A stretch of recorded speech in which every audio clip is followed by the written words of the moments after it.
is the final Trader Connect webinar for 2021. We will definitely be continuing to do them in 2022. So for those who are new and don't know, we do these Trader Connect webinars once every month. So we will definitely be doing another one in January. But yeah, final one for 2022. I hope you all had a good year and you have got some good holiday plans.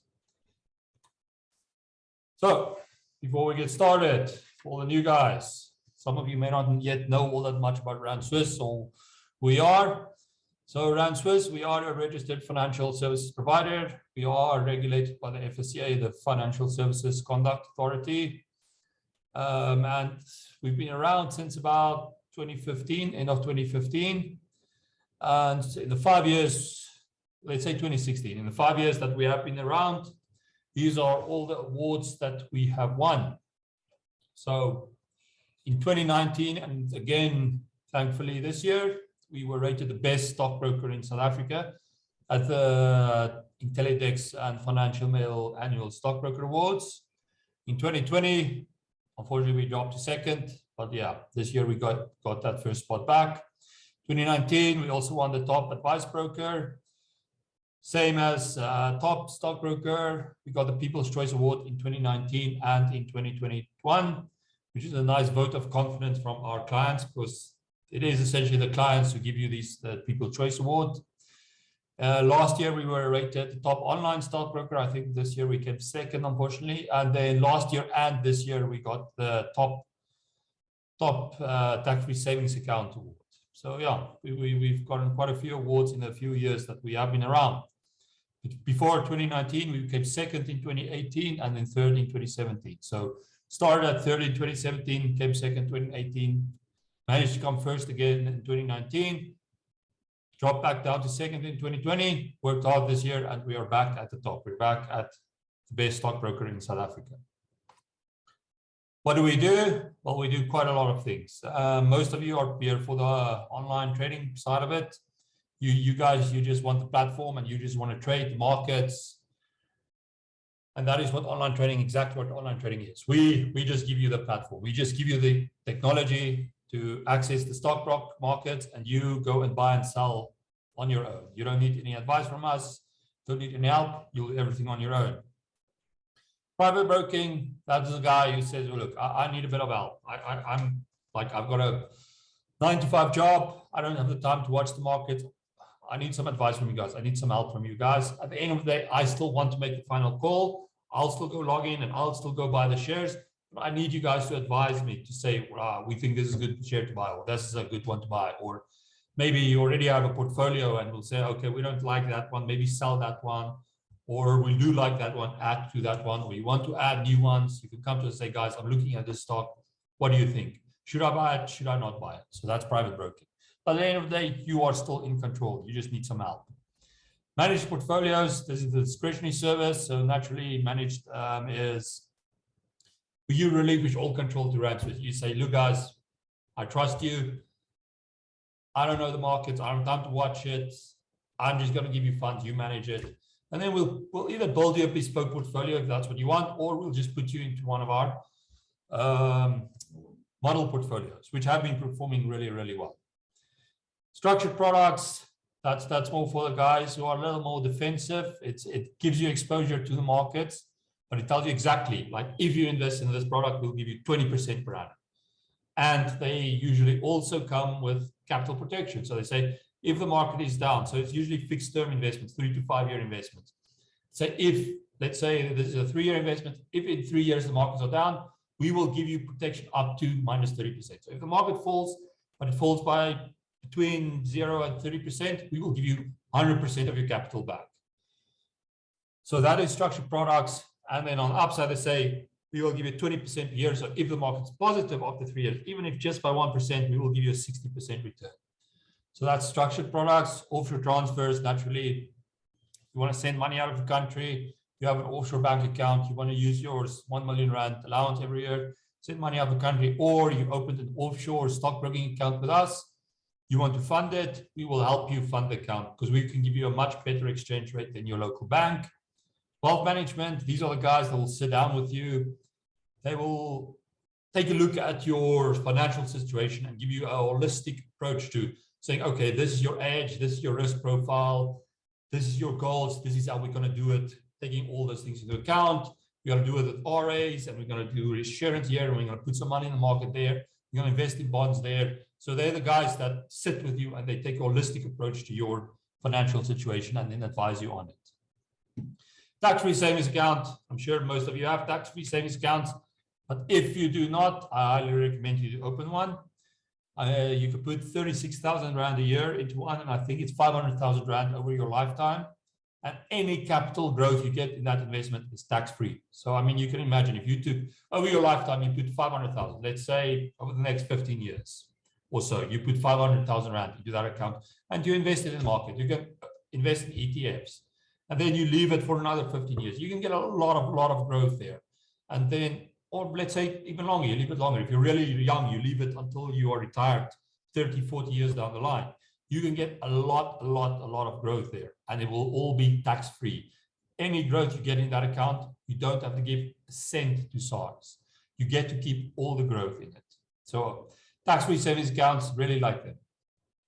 Okay, and yeah, these are just our network partnerships. So you see a lot of media here. That's because Gary, Viv, Yaku, you see them on the media. You'll see them on CNBC Africa. You'll hear them on 702. You'll see them on Business Day TV, on ETV, SABC News, and so on. And then these are our partners. If you open a local trading account, online trading account with Rand Swiss, this you'll probably use Velocity Trade as our provider. If you want to go offshore, we use Saxo or Swiss Quote. Okay, but naturally we have other providers as well. So we work with Momentum locally as well. If you don't want a Velocity Trade account locally, you can get a Saxo Trade account locally. We use with, like, if we're talking about wealth management, like RAs and structured products, then we work a lot with Sanlam and the Investec. For our offshore transfers, we open you an Investec account. So it's an actual bank account at Investec in your name. So we work with a lot of people, and that's kind of our selling point. Is we're an independent broker. We're not saying, oh, we're only working with Sanlam and only going to give you Sanlam products. We try and find you the best providers, the best products everywhere, and then we come to you with those products as an independent broker. But okay, that's the spill.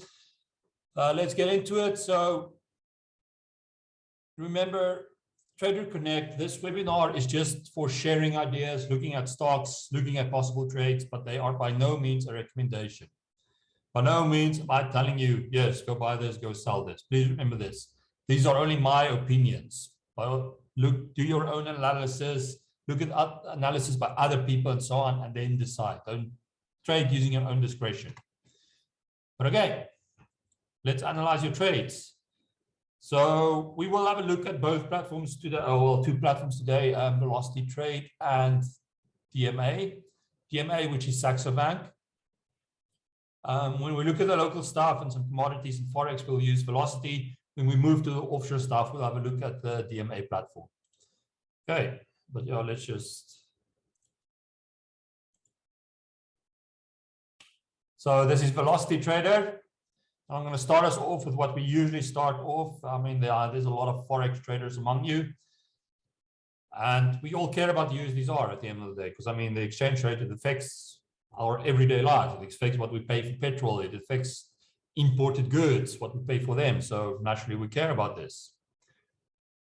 And so if we look at the USDZAR, I mean, if you've been attending the Trader Connect webinars over the last few months, we spoke a lot about how the Rand at the time was in this range at like between 1560 at the top, and then, okay, let's rather go to a square for the bottom. And then at the bottom, it kind of, there was a range, let's say there. This was kind of the area it was trading. So with resistance at 1560, and then at the bottom, 1440 to 14 Rand. And it just, since what? Since November of last year, it just traded in this range, traded in this range, traded in this range. But now it has definitely broken. I mean, we can see it has definitely broken above this range, above 1560. And now 1560, if we see how it came out, it seems like this is now support. So it seems to be finding itself in a new range. And that new range at the moment, at the very least, we're there about 1625. So this seems to, I mean, it's a bit early to say because I mean, we don't have a lot of data to work with, but at the moment, it seems like the Rand is now stuck in a new range between 1560 and 1625. So from a trading point of view,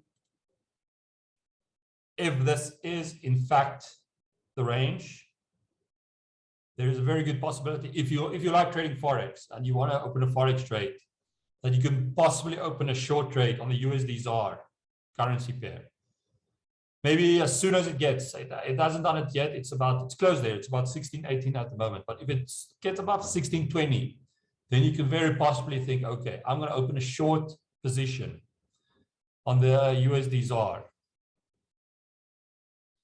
And there would be quite a move. I mean, from 1620 to 1560, that's what? That's 60 cents. That's a 60-cent move. That's quite the move. And then where, I mean, if it was me, where I put my stop loss, because I know where I would aim to take profit is about at 1560. But I want to say 1640. But I mean, we all know the Rand is super, super volatile. It can one single shred of bad news, like you could just get one day of load shedding and suddenly we're up at 1680. So I think if you want to make it really tight, you can put your stop loss at 1640.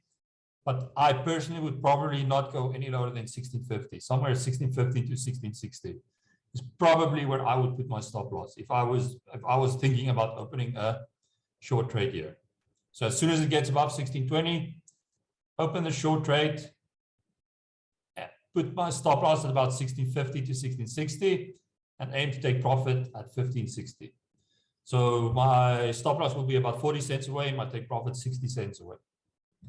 And by the way, sorry, I forgot to say, if there's anything you guys want to have a look at, any specific stocks, commodities, Forex, whatever you want, just put it in the chat. And then if I get time to it, I will go through it with you. And it can be both local, offshore, don't worry about it. Like I said, we will look at local stock and offshore stocks.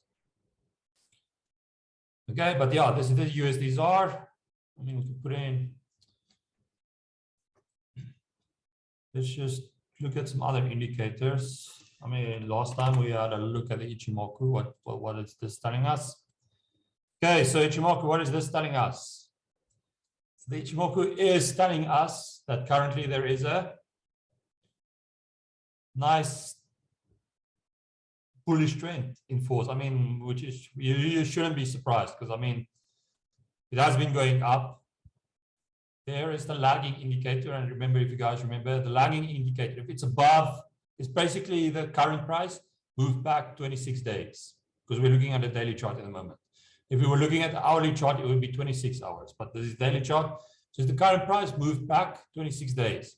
And if it is above where price was 26 days, that's your first signal. Okay, this is a bullish trend.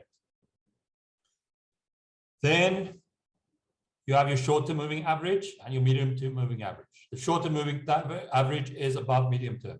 That's another bullish signal, and there's quite the gap. So this is telling us there is momentum. Finally, you have your cloud. And this is your kind of leading indicator. This is predicting what is going to happen in the future. And if it's green, that means, first of all, it's bullish.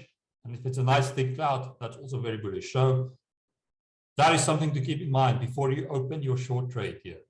It's like the Ichimoku at the moment is very bullish at the moment. It's thinking the Rand's going to continue weakening. Naturally, caveat always, these indicators are not foolproof. Don't just think, oh, just because Ichimoku said it will happen. Naturally, it won't happen that easily. It's not how these indicators work. They're more like, they are exactly that. It's indicators.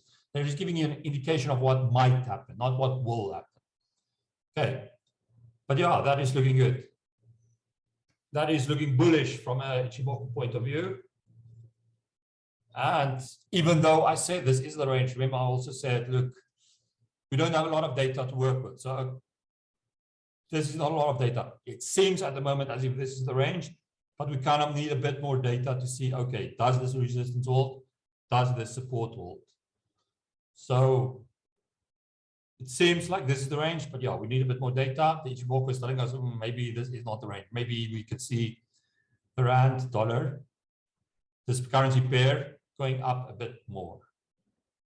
Okay, while we're on Forex, someone is also asking to just look at AUDZAR. I don't. Yeah, we might have to look at AUDZAR when we switch to DMA platform. I'll leave your question open here. When we switch to DMA platform, I'll try and remember to look at the ZAR and the Aussie dollar, because that currency pair is not on this platform. Okay. Then let's look at Brent, another one, affects our daily lives. So Brent had a good run. As people thought the economy started opening, we saw news, oh, vaccines work, people were really positive about the economy's opening. And then what happened? News came out about the Omicron variant. And suddenly the news is, oh, this is much more, it spreads much faster. And on top of that, vaccines are not as effective against it. So suddenly countries went back into lockdown, people got scared again. And actually that affected oil, and oil started dropping. But then new news came out. The new news was that, oh, Omicron, yes, it does spread more quickly. Vaccines are not maybe as effective, but it is a milder version of coronavirus. We're not seeing the same kind of severe illnesses that we saw with previous variants of COVID. And that again made people a little more positive about economies opening up and so on. And then we saw oil strengthening again. But now it has started to weaken again. And first thing we can see here, the Ichimoku is predicting more bearishness for the price of oil. One reason, I mean, why it can also happen is there is talk that OPEC Plus will be opening up the taps a bit more. They will be increasing supply. So that, of course, is going to affect the price of oil. But yeah, Ichimoku is predicting that the price will continue to fall. Shorter moving average, definitely below. There is still quite a gap. It has come up a bit. The gap has closed a bit, but there's still quite a bit of a gap. Second of all, your lagging indicator well below price. And then what you also need to note, I spoke about this in our previous webinar. These borders tend to act as support and resistance. And then we can see exactly that's what happened. Brent came up and it found resistance right at the border of the cloud. There, we can also see it happen there. It didn't find support at the first boundary, but the second time it got to the bottom boundary of the cloud, it found support and it started jumping up. Same thing here. Didn't find support here, but as soon as it got to this boundary, it found support and it stuck to it, and then it started going up. And we saw that happening again here. So at the moment, Brent is not looking very good for a long, maybe for a short. I mean, it's good for us if oil prices come down. I mean, we all want to pay less for petrol. But yeah, for a long trade, it's not looking very bullish at the moment. What we can see is this kind of a bit. Let me just move this so we can all just see it a little bit better.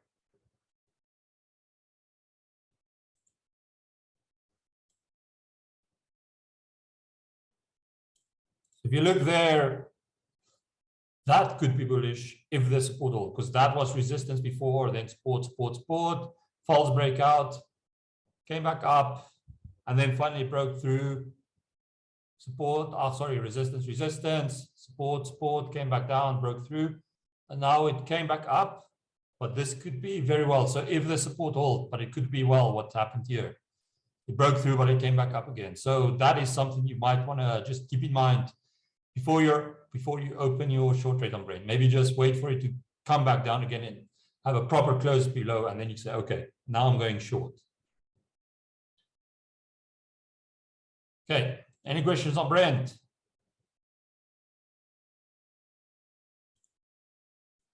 And while we're looking at Brent, I'm just going to move to Sasol as well, because naturally Sasol is very much interlinked with the price of Oil, and then you can see same thing.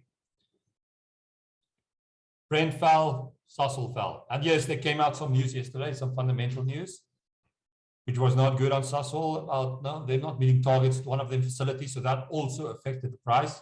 But if you add to that the bad fundamental news plus the falling price of oil, that is definitely not good for Sasol. The only good thing for Sasol at the moment is Sasol can hope that this right here holds. Resistance, resistance, found resistance, boom, found support. So what Sasol can hope, or people holding Sasol at the moment, is that this support line right here will hold. But it's not, if oil continues to fall, chances are very, very, very good that Sasol will do the same. Sasol will also continue to fall. Put on the MACD. Okay, so what's the MACD saying? Yeah, see, this is also bearish. We have in the past spoken about these divergences a lot. So if you're new, what is a divergence?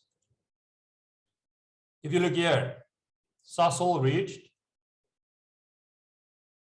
the same heights, okay? There, it's reached the same highs, but what do we see here on the MACD? It's a totally different story. On the MACD, it did not create the same high. There was a high, but look at this. This high was way, way lower. So that's a bearish divergence. And a bearish divergence is kind of a leading indicator, if you will. It's predicting like, oh, wait. The trend might be turning very soon. Because at the end of the day, the MACD is a trend indicator. And if it gives you this bearish divergence, it is kind of a warning saying, be careful. We might be seeing change in trend going forward. So where Sasol was bullish, okay, fine, bit of a correction, came back up again. It's kind of saying, oh, this trend is not holding. This bullish trend, which started here, it doesn't have momentum. It doesn't have the legs to keep going. And exactly that's what happened. Sasol proceeded to fall. Now the question is just, will it continue to fall? So what can you do? You can wait for a break of support right here. And then you can see, okay, where's the next support? Next support is about at 200 Rand a share.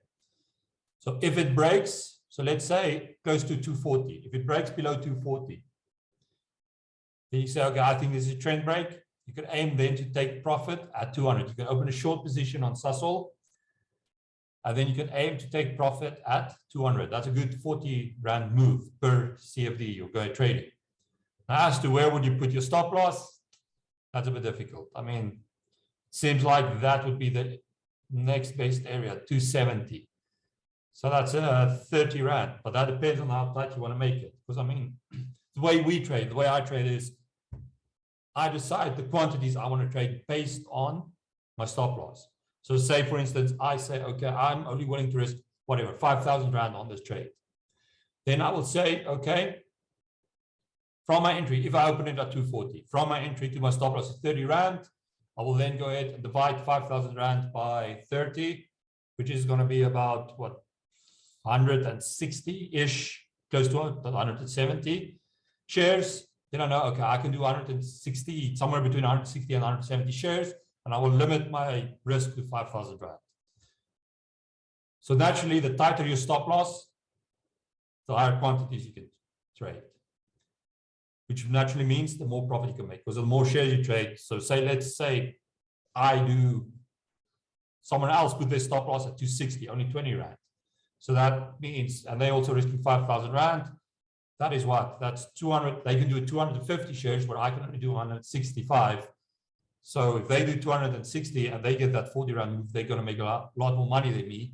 The problem, of course, is if you do a tight stop loss, it's more likely that it will get hit and then you will get kicked out of the trade. Whereas my tighter stop loss, it might go up to 265 and then come down. So it's just, how risky do you want to be?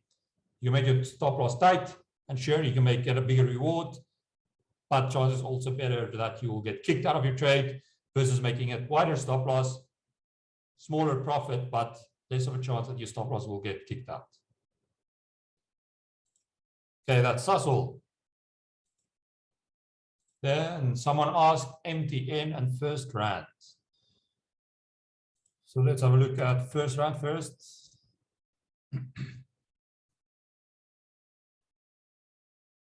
Okay, it looks like it's struggling to load this chart, so let's try MTN.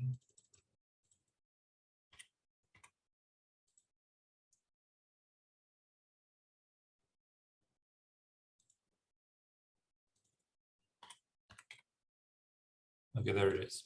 Okay, MTN, what are we seeing? Well, from the get-go, we are seeing the same thing. Right there, what are we seeing there?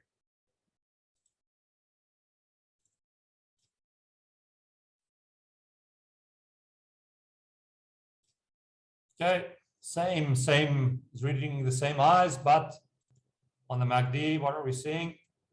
A bearish divergence.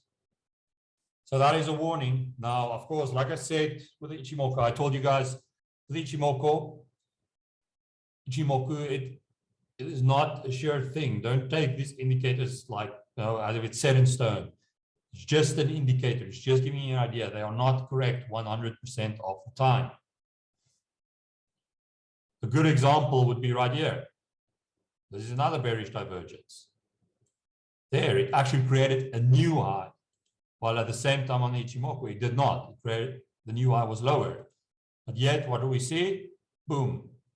MTN continued to go up. So these bearish divergence, bullish divergence, whatever, they are not 100% correct of the time. In my experience, they tend to be very good, but they are not